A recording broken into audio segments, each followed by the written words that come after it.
Well, I'm standing to be re-elected. I've been the Member of Parliament around here now for the last 9 years, and this is the fourth general election we've had in the last 9 years. So I'm standing on my local record.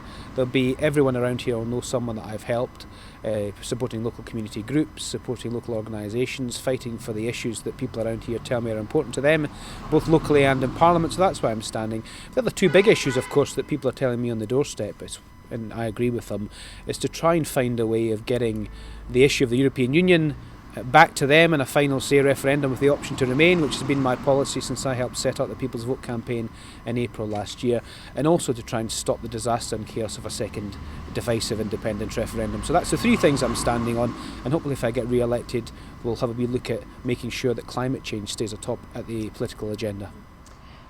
One of the things you did do about Brexit was you helped to front the court action. Do you think that was a success? Do you think it was worth doing? Well, I think it was worth doing because what it showed us actually is that our court system will take the views of the public and hold a government to account.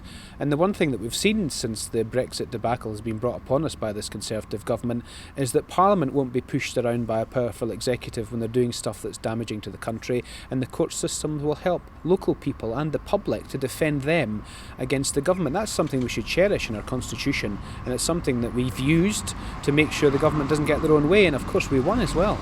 It's well publicised that you're not exactly aligned with Jeremy Corbyn and his views. Do you think that counts against you in any way? Look, my values and Labour Party values have always been my values and always been the party's values, and that's what I'm fighting for at this election. People have very strong views either for or against Jeremy Corbyn, but the main message from me to them as a Labour Party candidate is they're voting for the local MP for the next 5 years.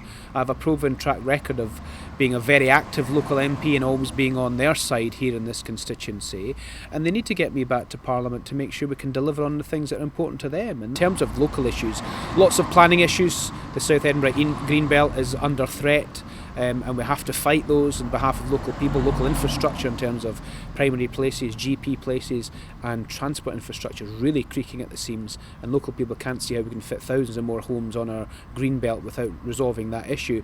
And of course we have the big issues around health. We've got a sick kids hospital, a new hospital just a stone's throw from where we're filming this, still closed, hundreds of millions of pounds wasted. It may be torn down and costing residents around here £1.5 million a week to keep it closed. That's what people are really talking about on the doorsteps, and they know that I've always been on their side with these issues and will always continue to be.